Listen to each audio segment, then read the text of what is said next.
요한일서 3장 3절부터 9절까지 함께 읽겠습니다. 주를 향하여 이 소망을 가진 자마다 그의 깨끗하심과 같이 자기를 깨끗하게 하느니라.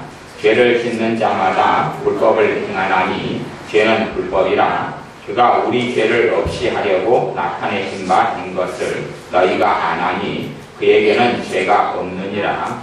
그 안에 거하는 자마다 범죄하지 아니하나니 범죄하는 자마다 그를 보지도 못하였고 그를 알지도 못하였느니라. 자녀들아, 아무도 너희를 유혹하지 못하게 하라.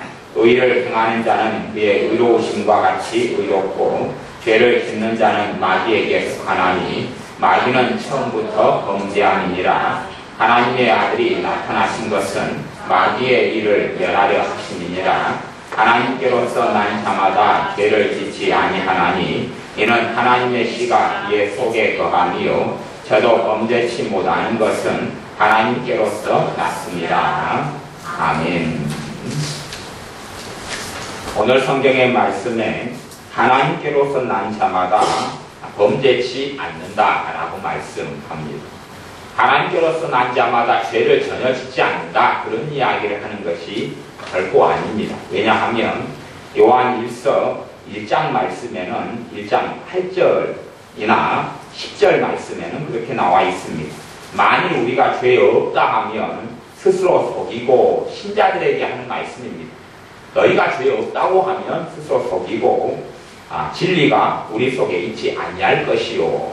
또한 1장 10절에는 만일 우리가 범죄하지 아니하였다 하면 하나님을 거짓말하는 자로 만드는 것이니, 그렇기 때문에 모든 신자의 삶에는 죄가 있다고 이야기하고, 그 죄를 1장 9절 말씀에는 우리가 우리 죄를 자백하면 용서받고 깨끗함을 얻는다고 이야기하고 있습니다. 그러면 도대체 요한일서 3장에 있는 하나님께로서 난 자마다 범죄하지 않고 죄를 짓지 않는다는 말씀은 무슨 말씀이냐? 그 뜻은 그런 이야기입니다.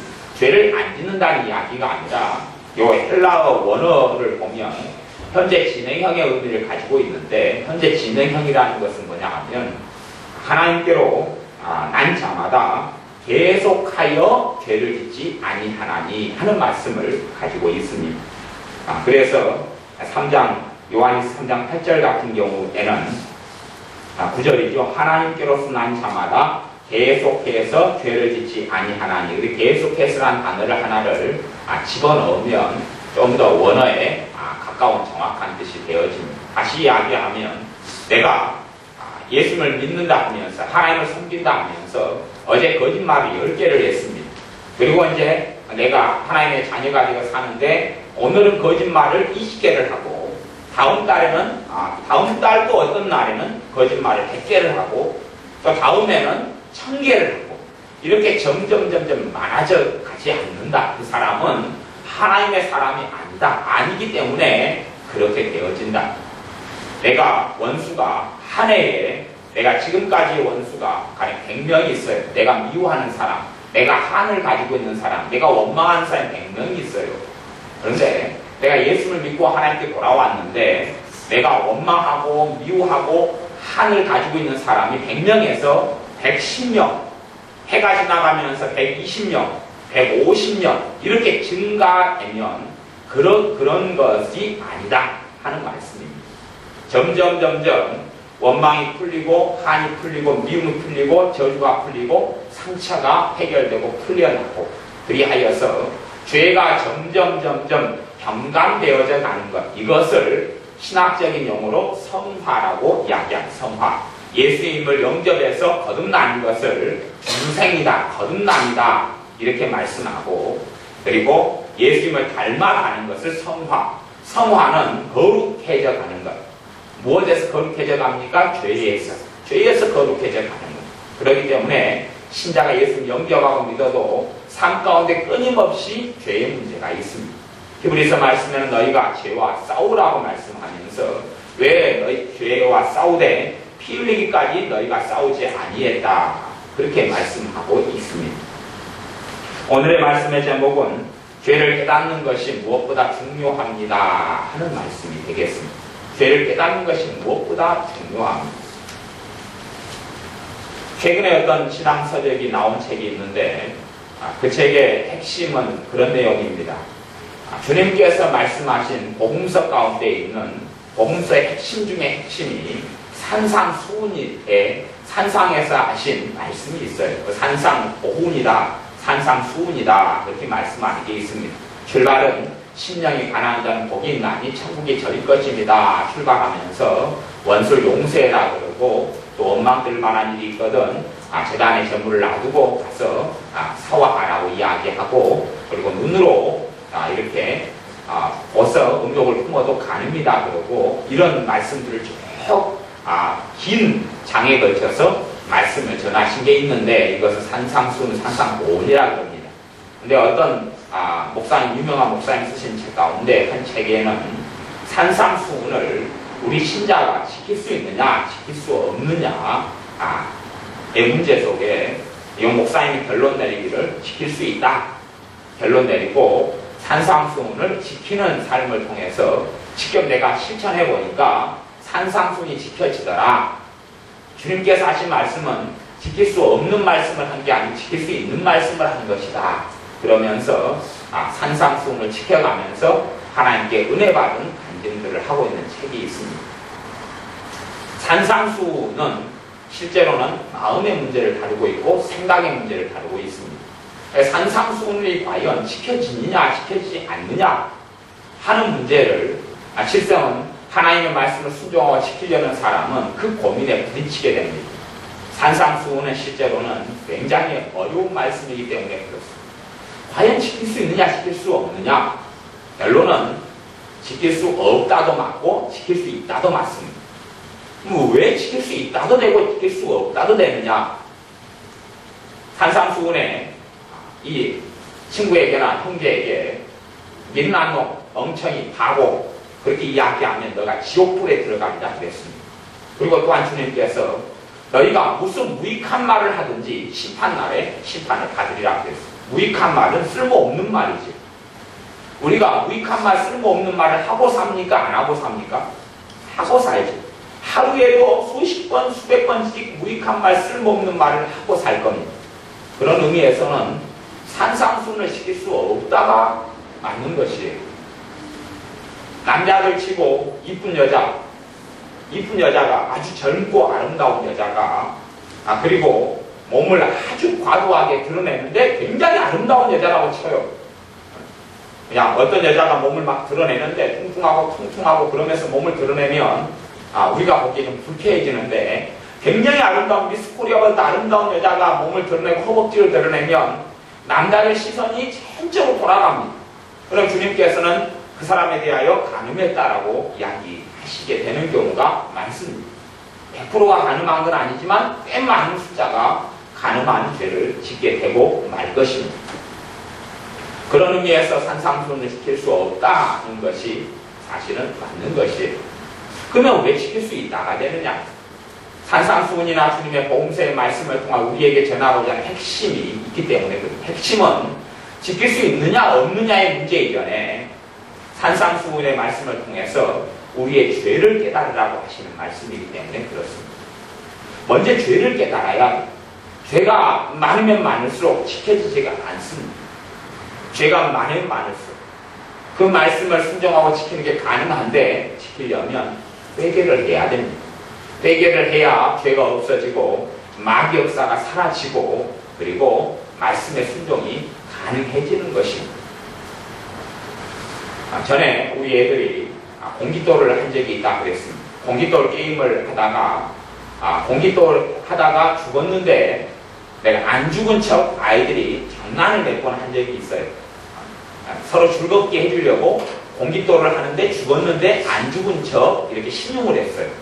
근데 그것을 두세 번 장난을 하다 보니까 우리 아이들에게 생긴 현상이 뭐냐면 이제는 장난이 아니라 나도 모르게 죽었는데 안 죽은 것처럼 속이고 있는 나를 발견하게 된 것이에요. 오토매틱으로. 그래서 내가 애들한테 물어봤어요. 야, 너희들 이제는 속이려고 한 게 아닌데 몇 번 장난으로 속이다 보니까 진짜로 이제 안 죽은 것처럼 그렇게 되지? 하니까 애들이 그렇다고 그래요. 그 상태를 계속 방치하게 되면 정말 작은 일인데도 불구하고 계속 나도 모르게 자동적으로 속이게 되는 것이. 그러나 아이들이 이제 안 속이려고 애를 쓰는데 이미 손은 속이고 있어요. 어떻게 그걸 해결하느냐? 회개를 통하여 해결하는 것이에요. 분노를 형제에게 내지 말라 말씀했어요. 분노하고 하는 사람마다, 미워하는 사람마다 형제를 살인하는 자라고 했어요.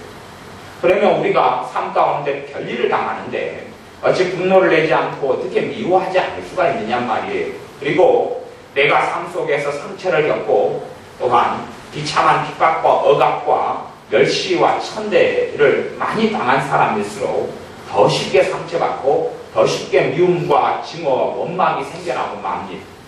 내가 안 하려고 아무리 마음을 시켜도 그건 가능하지 않은 일입니다. 그렇기 때문에 어떤 면에서 어떤 목사님이 쓴 산상순을 지킬 수 있다 하는 내용을 가지고 잘못 설명해버리면 아주 비참한 결과가 생겨나게 되기도 합니다. 삶이 평안하고요. 그 다음에 상처도 없고 비참함도 없고 그리고 돈도 넉넉하고 좋은 환경에 살았고 지금도 살 때에 좋은 환경에서 사는 분들이 있어요. 그런 분들 가운데 신앙생활을 하는 분들이 있습니다. 실제로는 유감스럽게도 우리나라에서 큰 교회 목사님들이라고 말하는 분들이 있는데 큰 교회 목사님들이 한국 교회를 주름 잡고 있고 또 한국 교회에 영향을 끼치는 책들도 쓰고 있고 설교들을 하고 있습니다. 그냥 큰 교회 목사님들은요, 다 그런 건 아니지만 일반적으로요, 박사학위를 가지고 있고요, 사회에서 잘 나가고 그리고 큰 교회 목사님들 월급도 1,000만 원은 넘게 기본적으로 받습니다. 그러니까 그분들이 퇴직할 때는 퇴직금 같은 경우도 수십억 원도 받고 그럽니다. 10억 원 넘는 것은 그냥 가벼운 일입니다. 그리고 그분들의 삶에는 큰 절망이나 큰 문제가 없고 가만히 따져놓고 보면 외국에서 유학할 정도, 박사학위를 가질 정도니까 집안도 돈이 많은 집안도 많고 아니면 실제로 그 유명한 목사님의 아버지가 큰 교회 목사님이어서 크게 얼마든 돈을 도와줬던 일들이 많습니다. 그리고 큰 교회 목사님에 대해서 설교를 하는데 그분들의 삶은 큰 상처도 없고 큰 비참함도 없고 삶이 평안합니다. 그리고 그분들의 많은 분들이 양심적이고 인격이 좋습니다. 그런 분들은 자신이 뭘 결심하면 그 결심대로 많이 행해지는 경우가 많아요. 많기 때문에 그런 식으로 가르칠 수가 있어요.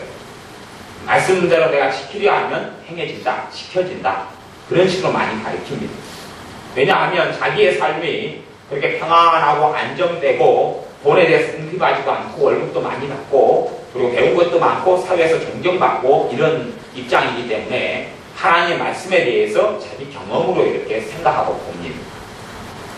제가 어찌됐든지 간에 상담이나 상담책이나 또 어렵고 비참한 사람들을 이모저모로 책을 통해서나 실제로 만나보면서 느낀 것은 그렇습니다.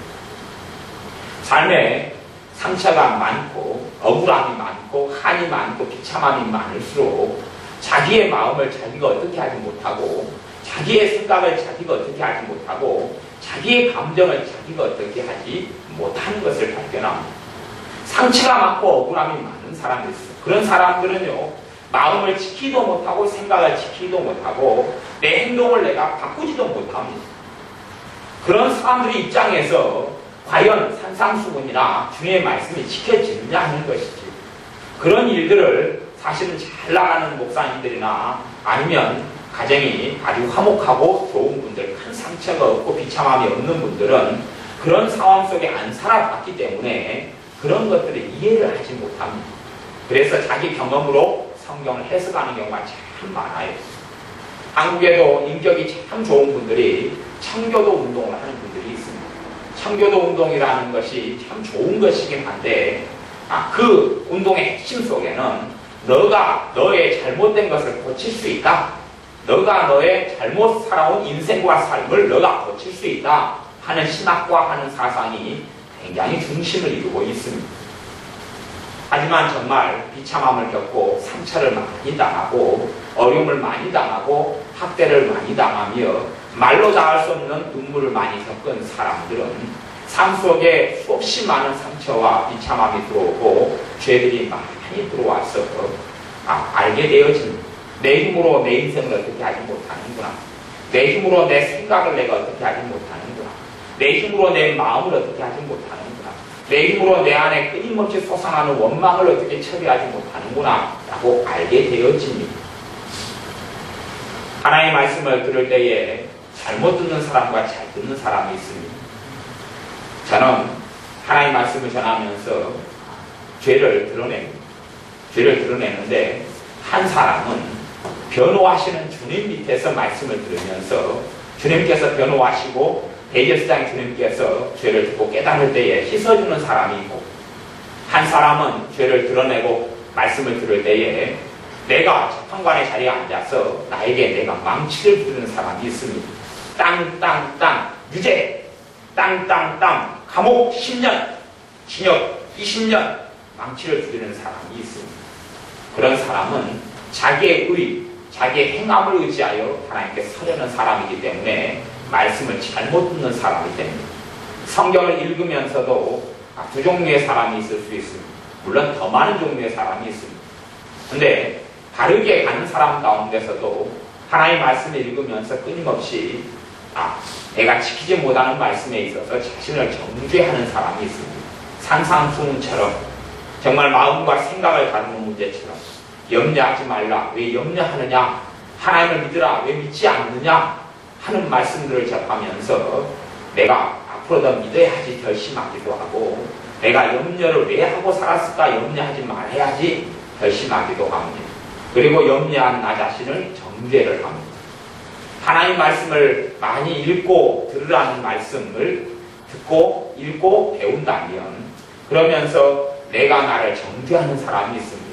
내가 왜 살아오면서 아니면 지금 말씀을 등한히 하고 읽지 않았던 거, 젊은 날에 왜 읽지 않았던 거라고 정죄하는 사람이 있습니다. 그런 사람들은 자유케 되지는 못합니다. 그런 사람들은 진정한 주님의 용서하심과 축복을 받지를 못합니다. 신자들 가운데 양심적인 사람들 가운데서 자신을 재판하고 자신을 정죄하는 부류의 사람이 있습니다. 주님께서 주님의 자녀에게 말씀을 전하실 때 정죄하려고 말씀을 전하지 않았습니다. 나를 믿지 않는 자는 이미 정죄를 당한 것이다. 정죄는요, 심판을 당한 것을 이야기합니다. 재판정에서 유죄 확정이 내려져서 더 이상 어떻게 할 수 없는 것을 정죄를 받았다라고 이야기합니다. 내가 나를 유죄 판결을 내리고 정죄를 하는 어리석은 신자들이 되지 않아야 합니다. 하나님의 말씀을 읽을 때에, 하나님 말씀을 들을 때에 우리는 죄를 깨달아야 합니다. 죄를 깨닫고 나면 그 죄에 대한 대가나 죄에 대한 짐을 내가 지는 게 아니라 여러분의 주님에게 넘겨드리는 사람이 되셔야 그 사람이 예수를 믿는 사람이고, 그 사람이 복음 속에, 그 사람이 그리스도 안에 사는 사람이 되어집니다. 분노가 그럭저럭 양반같이 살아오고 평안하게 살아온 사람은 분노가 마음속에 별로 없을 것입니다. 억울한 일들을 안 당한 사람이 분노가 얼마나 있단 말입니다. 평안하게 사는 사람들은 분노가 이글이글 끌어오르지 않습니다. 하지만 가난하게 살고 비참하게 사는 사람들일수록 억울한 일을 참 많이 당해서 분노가 수시로 끌어올라옵니다. 남이 원하는 데 힘이 없어서 끌려다니는 삶을 살고, 학교 생활할 때도 가난한 아이들은 엄마 아빠가 선생님에게 어떻게 뭘 안 해주기 때문에 업신여기고 침대당하고, 그리고 사람이 어찌됐든지 간에 좀 미련한 사람도 있고 똑똑한 사람도 있습니다. 그러면 똑똑한 사람들이 박사학위를 받고 공부를 많이 하죠. 미련한 사람들은 공부하고 취미가 없어서 공부를 많이 안 할 것 아닙니까? 그러면 그것도 사실은 부모님이 똑똑해야지 또 자식이 똑똑한 경향이 있습니다. 어찌됐든지요. 그러면 좀 미련하거나 아니면 사실은 100% 미련한 경우는 없고요. 대부분 실제로는 좀 많이 미련하다 이런 사람은 마귀에게 눌려있기 때문에 그래요. 아이들이요. 그리고 실제로 대부분의 아이들은 정상적인 삶이 가능한 이런 보통의 정신 수준과 연령을 다 가지도록 하나님은 창조하셨음을 봅니다. 특별한 어떤 저주로 인한 그런 지체 장애자나 지체 부자유자로 내성 마비자로 태어나는 그런 경우는 예외로 치고 좀 일반적인 것을 이야기하고 있습니다.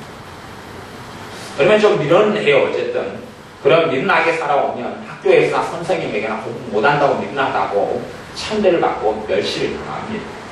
칭찬을 받고 살아온 사람하고는 다르겠지요. 똑같이 일을 배워도 재능이 없는 사람은 아무리 배워도 익숙해지지가 않습니다. 그림에 대한 재능이 없으면 미술 시간에 학대를 당합니다. 제가 음악에 대한 재능이 없어서 제가 음악 시간에 핍박을 참 많이 당했던 사람입니다. 음악 선생님이 봄으로 몽댕이로 머리를 막 이렇게 두드라 팹니다. 이런 몽댕이 이런 걸로 머리를 패면 제 머리가 단단한데도 머리가 딩 하고 울립니다. 그리고 이 봄으로 하여튼 몸에 여러 부분을 때리면 수치를 줍니다. 왜냐하면 저는 음악이 가였기 때문에 그렇습니다.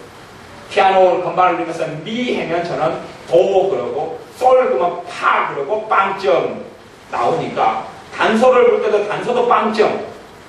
이게 연습을 한다 해도 안 되고 익혀지지가 않아요. 그렇기 때문에 음악에 재능이 없어서 음악대 멸시를 당하고 천대를 많이 당하고 아이들 앞에 선생님이 세워놓고 비참함을 많이 주고 그렇습니다. 그러면 저야 이제 양반이죠. 저는 뭐 별로 그런다 해서 그냥 대단하게 어떤 걸 사무치지는 않았지만 제가 이야기하는 것은 이 땅에 살아오면서 겪는 일 중에서 정말 보잘것없고 작은 일들이잖아요. 그리고 실제로 말로 할 수 없는 상처와 아픔과 비참함과 비극을 당한 일들은 아마 저보다 나이 많은 분들이 많으시니까 훨씬 더 많은 경험과 상상할 수 없는 아픔들이 많이 있을 것입니다. 그런 일들을 당해오면서 이 솟아나는 분노에 대해서 얻지 않단 말입니다. 20년 몇 년 전에 고등학교를 졸업한 20년 기념으로 동창회를 한 적이 있습니다. 동창회를 한 적이 있는데 제가 이제 제 은사 선생님들 고등학교 1학년 담임선생님, 2학년 담임선생님, 3학년 담임선생님에게 선물을 이렇게 다 싸가지고 준비를 했어요. 그리고 드리려고. 하지만 그러면서도 고등학교 1학년 담임선생님에 대해서는 선물을 싸면서도 그리고 앞에다 글을 쓰면서도 제게 솟아나는 분노가 있었습니다. 왜냐하면 고등학교 1학년 선생님을 통해서는 굉장히 많은 어려움과 고통과 아픔을 많이 겪었기 때문에 그렇습니다. 그리고 실제로 동창회에 가보니까 그 고등학교 1학년 선생님이 내가 고등학교 3학년 때도 옆반 담임 선생님이었어요. 그러니까 반 아이들이 담임 선생님이 오면 20년 전에 헤어졌던 은사 선생님이 오면 죽여버리겠다고 벼르고 있는 학생들이 있었어요. 대부분의 학생들이. 그 선생님이 굉장히 악독했기 때문에 그렇고 악했기 때문에 그렇습니다. 아주 악하게 많이 지냈어요. 저희 담임선생님 같은 경우도 20년 만에 만나서 학생들 앞에서 사죄를 했고 술 먹은 동창 하나는 대들더라. 당신 때문에 내가 얼마나 힘들었는지 아냐고. 근데 담임선생님이 그걸 잘못을 사죄하면서 내가 공부가 단 줄 알았는데 이런 농촌 학교에서 그 다음에 내가 학교로 옮겨서 아이들을 가르치다 보니까 내가 그때 진짜 선생님이 느끼게 됐다. 그리고 정말 미안하다 사죄를 하더라고요. 근데 그 정말 악하게 행했던 그 선생님은 그 자리에 오지를 않았어요. 이야기를 그래서 그 선생님이 왜 안 왔느냐 물어보니까 그 이제 20년이 계속 지나면서 해마다 그게 있을 거 아니에요. 해마다. 근데 그 양반은 우리 동네에 살아요. 우리 동네에서 해요. 그렇기 때문에 이제 학교에서 아직 보직에 있지요. 그런데도 자기가 행해놨던 일 때문에 학생들이 원망을 품고 증오를 품고 달라지는 경우가 많아서 그런 20년 만에 했는 동창회 이런 행사에는 전혀 얼굴을 안 비치고 피해서 한다고 이야기해요. 왜냐하면 학생들이 상상할 수 없는 비참함과 고통을 많이 겪었기 때문에 20년이 지나서도 만남이 이빨을 갈고 이글이글하고 솟아오르는 게 있었단 말이죠. 저도 그 사람에 대해서, 그 선생님에 대해서 용서하는 것이 참 많이 힘들고 시간이 걸리더라고요. 그 사람의 이름이 성을 저는 바꿔서 부르기를 그래서 좋아합니다. 성은 딴 성씨인데 성을 바꿔가지고 송자를 붙여서 송충이라고 부릅니다. 정충 이렇게 시작하는 사람인데 정자를 송자로 바꿔가지고 송충이 그렇게 이제 불러요. 그렇게 할 정도로 근데 저가 당한 것은 그래도 양반이고 제 친구들이나 동기들 가운데서 정말로 큰 학대와 멸시를 당한 경우가 많습니다. 저도 왜 어려운 일을 당했냐 하면 제가 공부를 못했기 때문에 공부를 그 선생님이 담임이었을 때는 못했기 때문에 그래서 비참한 일을 많이 당했어요. 그러면 저가 당한 것은 아무것도 아닌데 하여튼 그런 일을 당하면 그 선생님이 20년에 만나도 제 안에서 뭐이 솟아나겠어요? 그전에 없다고 생각했던 분노와 증오심이 솟아올라온단 말이에요. 분노와 증오심이 솟아올라오. 그런 것처럼 우리가 삶 속에 한과 비참함을 많이 당한 사람들은 여러 가지 죄의 근원들을 가지고 있기 때문에 죄들이 수시로 튀어나옵니다. 그런 사람의 입장에서 산상순이라는 말씀이 미워하지 말라, 용서하라는 말씀이 사실은 실제로 지켜주고 행해지느냐 하는 이야기입니다. 그런 한과 그런 아픔이 없고 똑똑하게 살고 공부를 잘 칭찬을 받고 그림을 잘 그리고 음악을 잘해서 항상 수를 맞고 아니면 90점 넘게 맞아서 잘했다 상장 받는 사람은 그런 상처와 아픔이 없어서 그렇게 고급적으로 산 사람, 그렇게 신사적으로 좋은 문벌과 좋은 가문에 살아서 하나님 믿는 사람, 이런 사람들은 오, 난 지킬 수 있어 라고 아마 고백할 것입니다. 그런 사람이 과거에, 지금 현재 유명한 목사님들 가운데 많아서 신앙서적을 그런 식으로 또한 설교를 그런 식으로 쓰고 하는 경향성이 있는 걸 저는 발견합니다.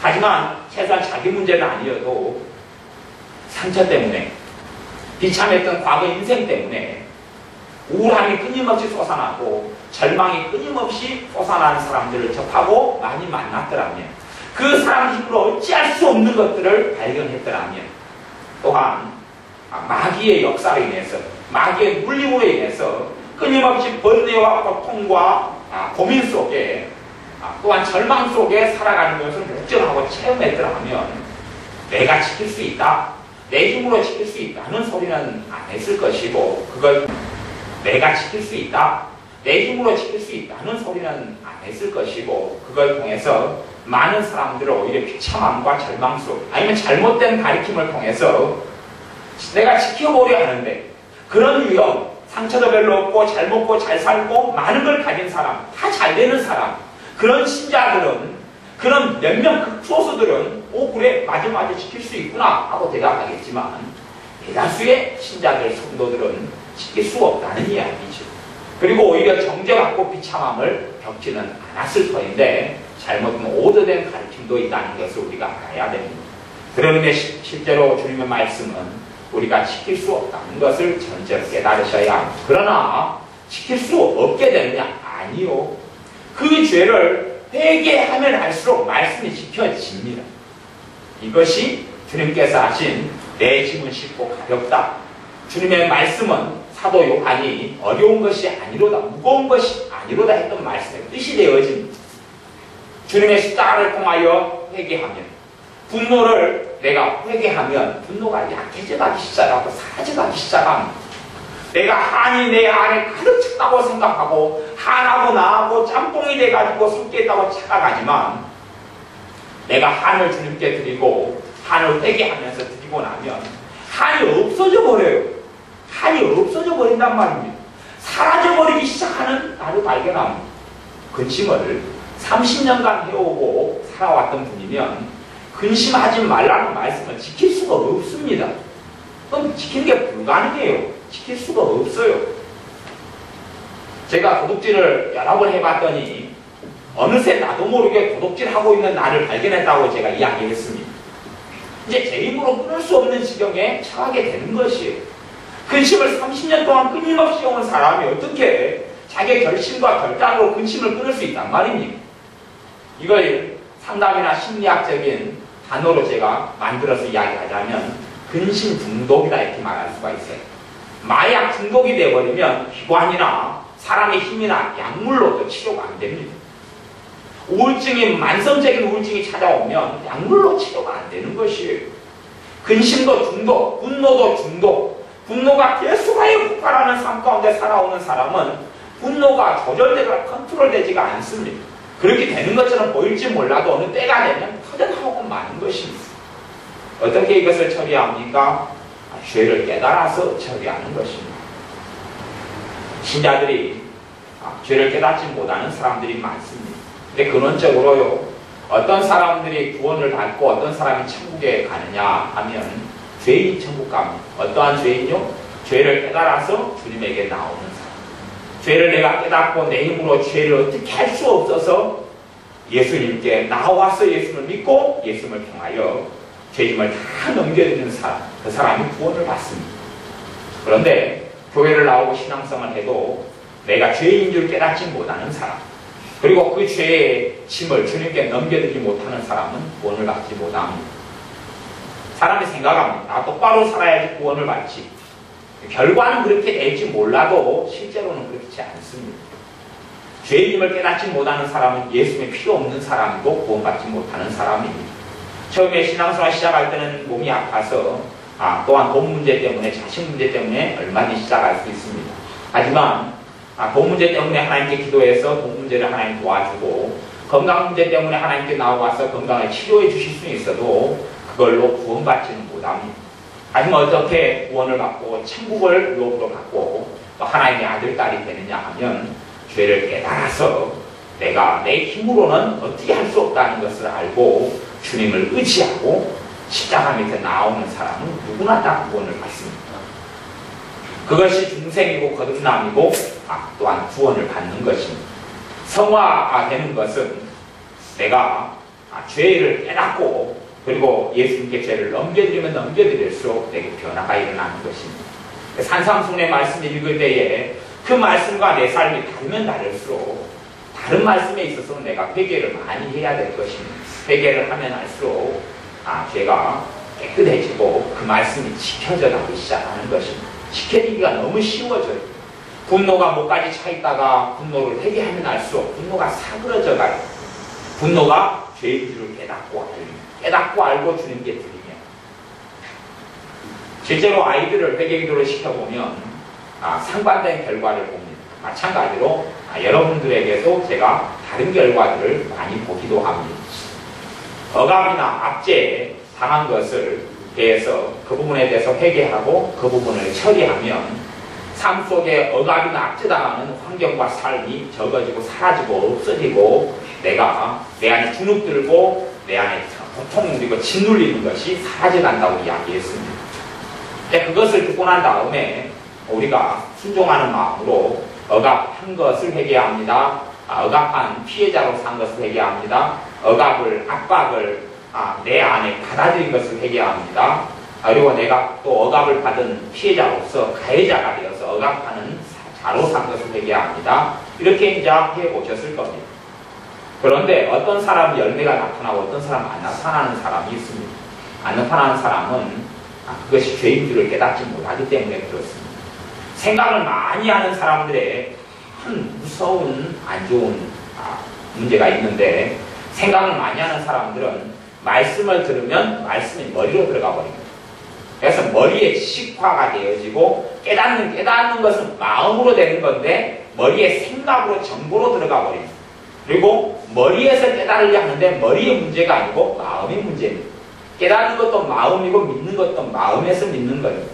그래서 오히려 똑똑한 사람들은 한 함정에 빠지고 말씀을 들어도 머리에서 생각을 하면서 죄가 깨달아지기보다는 지식 그 부분이 인정되긴 하지만 하나님은 그 인정하면서 고백하는 것을 회개로 보지를 않습니다.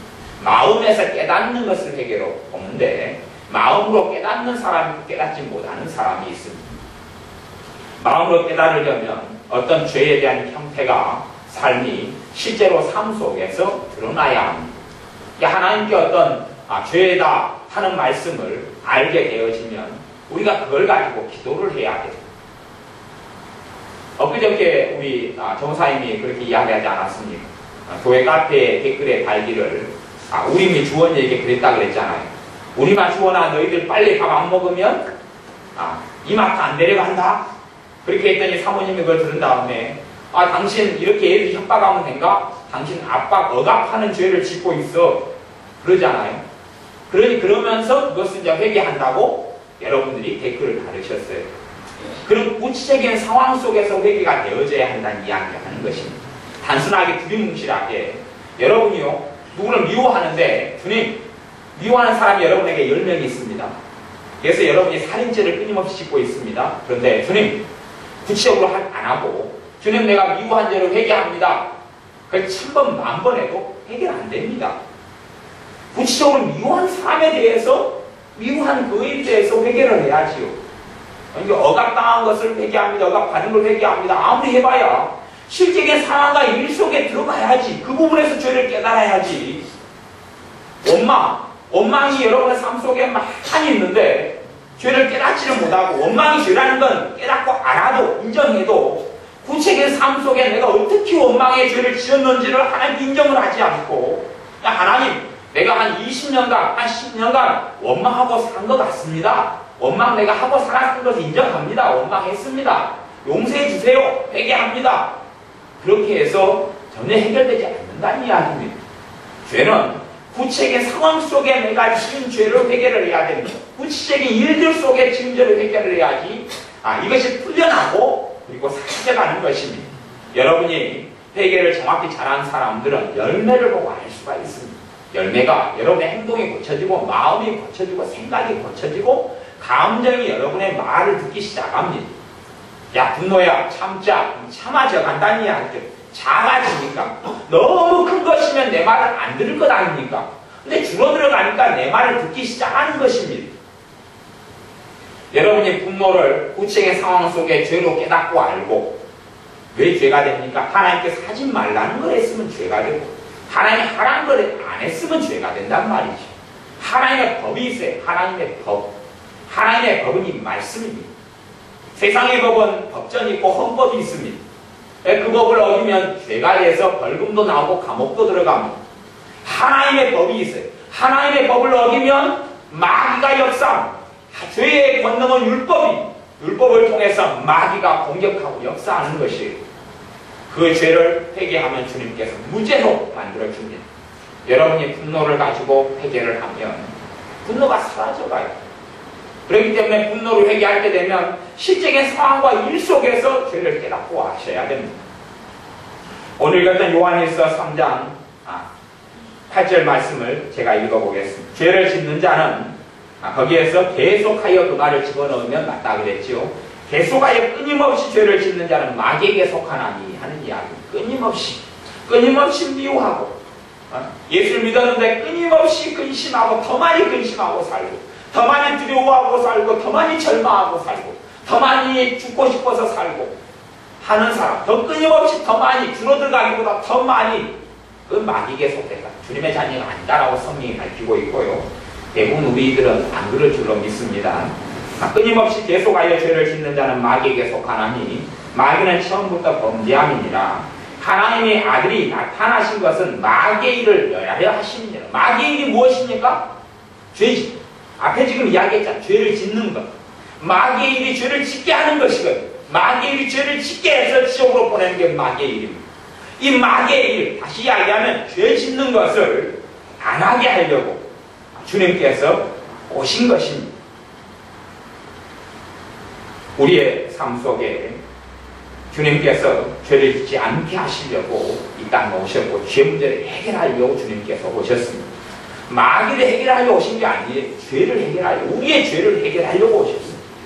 그렇기 때문에 주님께서 말씀을 전하시는 것은 우리의 죄에 대하여 적나라하게 드러내시는 거예요. 우리의 행동 이전에 죄에 대한 이야기를 하고 있습니다. 행동만 이야기한다면 주님께서 눈으로 보고 마음으로 생각으로 짓는 죄를 이야기를 안 하시지만 주님께서 하시는 죄의 핵심은 생각, 마음이 죄의 핵심이 되고 근원이 되어집니다. 그 마음에 있는 것은 입으로 말함입니다. 마음에 증오와 원망과 한과 미움과 살인과 음란과 악행이 있으니 그것이 입으로 나오고 이것을 해결하려고 주님께서 오셨기 때문에 여러분이 마귀의 죄를 짓는 일, 이것을 주님께서 해결하시는 것은 죄를 깨닫게 하시는 것입니다. 죄를 깨닫게 함으로 주님을 의지하도록 하고 주님께 나와 그 죄를 넘겨드리도록 주님께서 원하시는 것이에요. 세례 요한이 주님에게 증거하듯이 보라 세상 죄를 지고 가는 하나님의 어린 양이로다. 죄를 회개하면서 내가 정죄를 하고 재판을 해서 죄의 짐을 내가 짊어지면 기도가 끝난 다음에 내가 중치가 막히고 힘들어 버릴 것이요. 죄의 짐을 내가 안 짊어지고 여러분의 주님, 여러분의 어린 양 되신 주님, 내 죄를 위해, 우리의 죄를 위해 십자가에 피 흘리신 주님에게 죄를 넘겨드리는 사람은 회개기도 끝난 다음에 평안해지고 자유해지고 시원해지고 감사가 생기고 감격이 생길 것이요. 아주 그냥 크게 시원해진 사람은 큰 감격과 큰 기쁨과 큰 평안이 찾아오고 적게 죄를 깨닫고 주님께 넘겨준 사람은 적은 평안과 적은 기쁨이 찾아오는 것입니다. 그러므로 우리는 그리스도 안에서 살게 되는 것이에요. 산상수훈의 말씀을 지킬 수 없다는 것은 내 힘으로는 죄를 끊을 수 없고 내 힘으로는 의롭게 될 수 없다는 이야기입니다. 산상수훈의 말씀을 내 힘으로 지킬 수 있다는 것은 예수님의 필요 없다 하는 아주 다른 복음이 되고 맙니다. 예수님의 필요 없이 나는 다 하나님 뜻대로 의롭게 살 수 있어. 하나님을 기쁘게 할 수 있어. 예수님 필요 없어도 돼. 그건 불가능한 이야기입니다. 심지어는 내가 산상수훈을 좀 지켜졌다 하면 그것은 예수님의 복음 속에서 성령님이 내 안에 역사하셔서 했던 그분의 은혜의 역사에 불과했던 것입니다. 산상수훈을 지킬 수 없는 게 맞습니다. 하지만 내가 하나님 말씀에 순종하지 않고 죄 짓고 살아온 걸 회개하면서 어린 양대 주님에게 내 죄짐을 넘겨드리기 시작하면 그 부분에 있어서는 이제는 순종해지고 순종할 수 있는 능력이 있고 또한 그 말씀을 지켜지고 그 말씀대로 살아질 수 있게 되어집니다. 그때부터는 내가 순종과 불순종을 선택할 수 있게 되는 것이에요. 하지만 죄가 많은 곳에는 마귀가 역사하고 죄가 있어서 결국은 내가 벗어나지 못하고 순종과 불순종을 선택할 수 있는 상태가 아니라 오직 아주 그냥 악한 불순종이나 좀 덜한 불순종 정도에서만 나는 선택이 가능한, 다시 이야기하면 선택이 불가능한 것이에요. 불가능한 상황. 이러지도 저러지도 못하는 상황을 넘어서서 나는 불순종할 수밖에 없는 자가 되고 맙니다. 그러나 예수님 십자가를 힘입어 내 죄짐을 주님께 넘겨드리면 나는 이제는 선택할 수 있고 선택하지 않을 수 있는 자유가 오게 됩니다. 주님께서 내가 아들이 너희를 자유하게 하면 너희는 자유하게 되리라 라고 요한복음 8장에서 말씀하는 것입니다. 너희를 자유하는 자로 자유케 하셨으니 죄에서 너희를 자유케 하셨으니 라고 말씀하는 것이에요. 자유하니까 내가 이제 선택할 수도 있고 안 할 수도 있게 되는 것을 말씀하는 것입니다. 그렇기 때문에 여러분의 삶 속에 설교나 성경 읽을 때에 여러분이 결코 정죄하지 않으시고 죄를 깨달아서 죄를 주님께 넘겨주는 사람이 되시길 바랍니다. 죄를 깨닫는 것이 그러므로 무엇보다 중요합니다. 죄를 깨달아서 넘겨주면 마귀가 이제 역사를 할 수가 없게 되어져요. 왜냐하면 죄가 없으니까 죄를 통하여 마귀가 죄만큼 역사하는 것입니다. 죄가 없으면 마귀가 건들 수가 없어요. 건들어도 마음대로 어떻게 할 수 없어요. 유혹은 할 수 있어도 목살 잡고 끌고 갈 수는 없단 말이에요. 죄가 없으니까.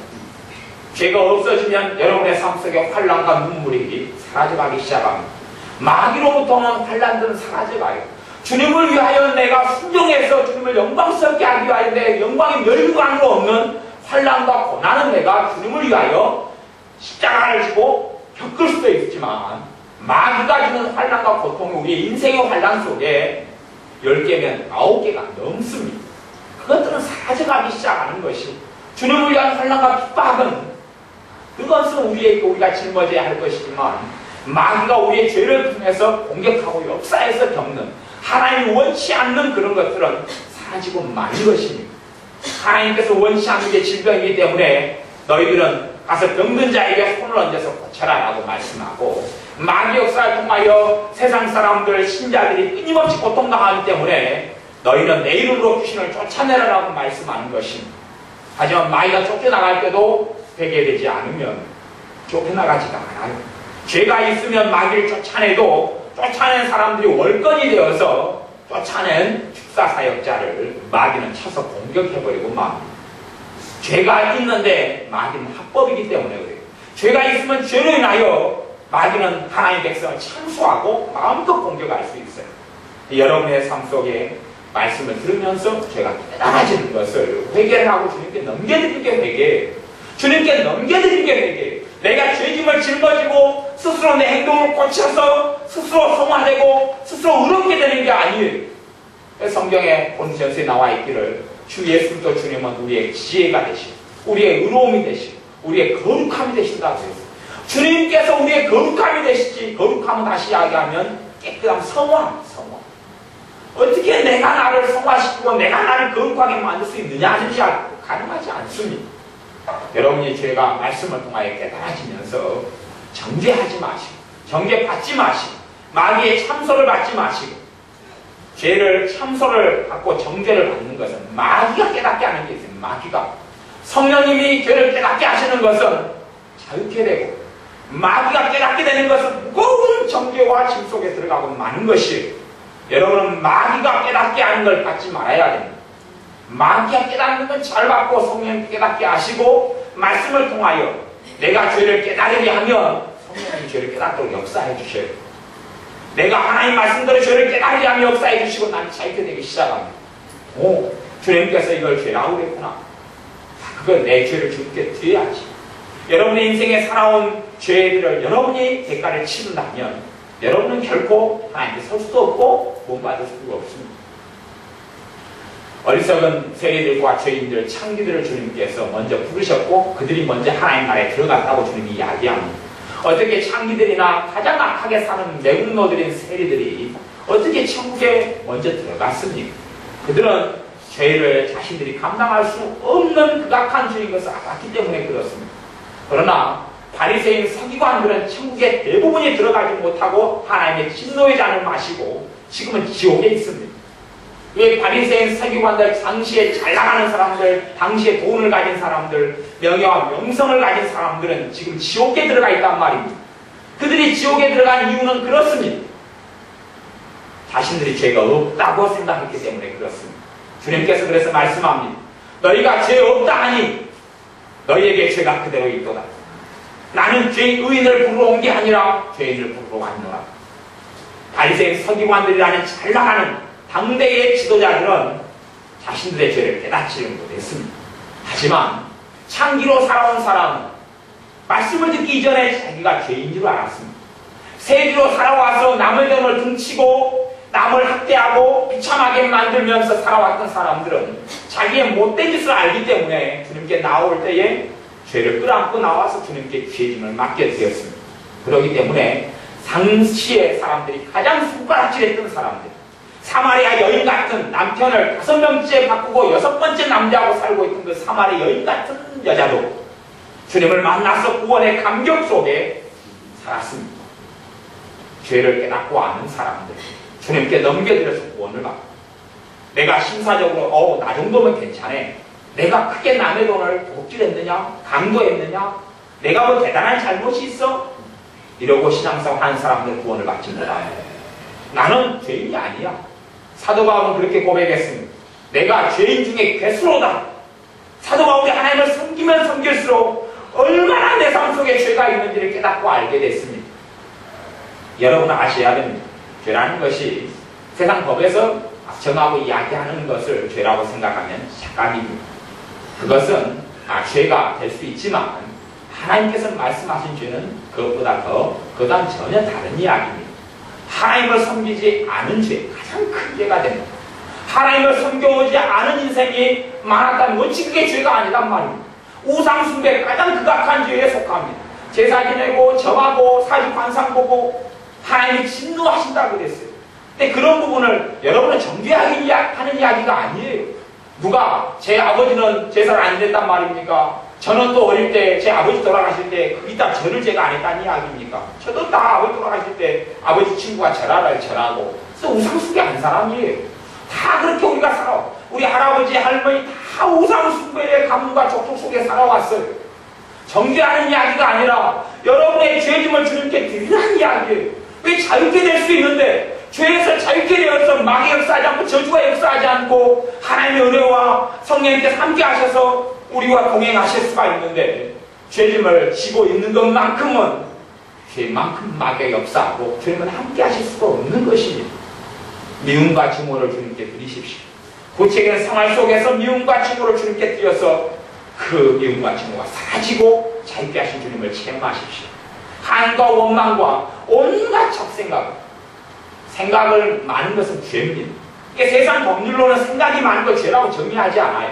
그러나 생각이 많은 것은 죄입니다. 왜 죄가 되는지 압니까? 생각이 많다는 이야기는 자기 인생의 주인이 자기란 이야기죠. 성경은 예수님의 피로 나를 샀다 그랬어요. 그래서 내 생각의 주인이 주님이 되어야 돼. 내가 끊임없이 생각하면 그것으로 죄를 많이 지은 사람의 공통적인 현상, 두통이 있어요. 머리가 항상 힘들고 아프고 그래요. 자기가 끊임없이 주인으로 살아요. 주님, 내가 말은 주여 주여 예수님께 주님 그렇게 하지만 내가 끊임없이 생각을 통해서 내가 주인으로 살랍니다 하는 것이 생각이 많은 것이 세상 법에서는 죄가 아니지만 하나님의 법에서는 그것도 가장 악한 죄질이 악한 죄에 들어가는 것입니다. 마음의 근심을 가득 생각의 삶의 근심을 가득 채우는 것 하나님께 악한 죄질에 들어가는 것이 나는 하나님 안 믿겠습니다. 하나님이 내 삶을 도와주실 분으로 나는 믿을 수가 없어요.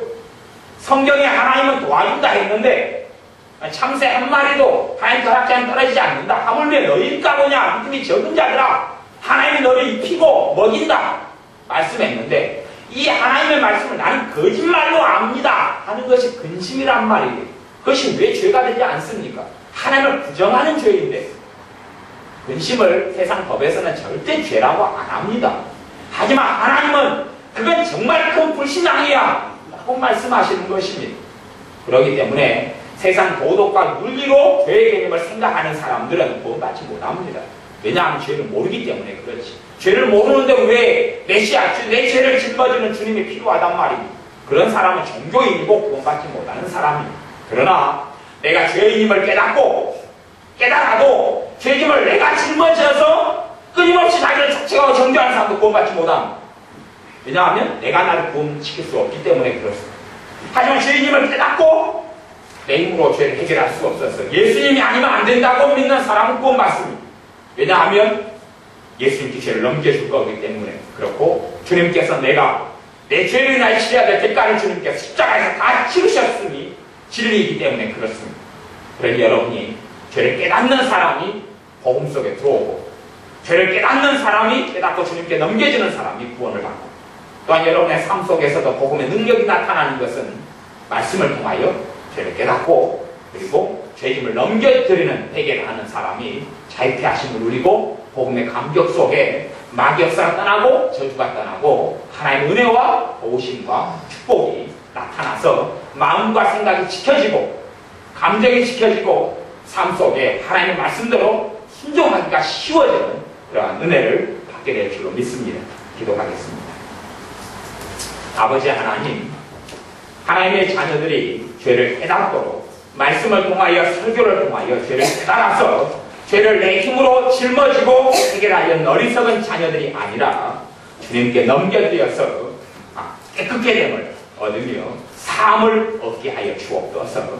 예수님의 십자가에 내신 그 보혈의 능력이 있어서 죄를 회개하고 주님께 넘겨드릴 때에 자유케 하며 깨끗게 하시는 권능을 체험하게 하여 주옵소서. 마귀에게 눌린 자를 자유케 하러 주님께서 오셨고 죄짐 가운데 얽매인 자를 풀어주러 오셨사오니 해방의 희년을 과거에 이스라엘 백성 50년 만에 누렸듯이 우리들은 매일의 주님으로 인하여 해방의 희년을 죄에 대하여 자유케 되는 그 축복들을 누려서 주님의 은혜 속에 감사하며 감격하며 복음의 증인으로 살게 하여 주옵소서.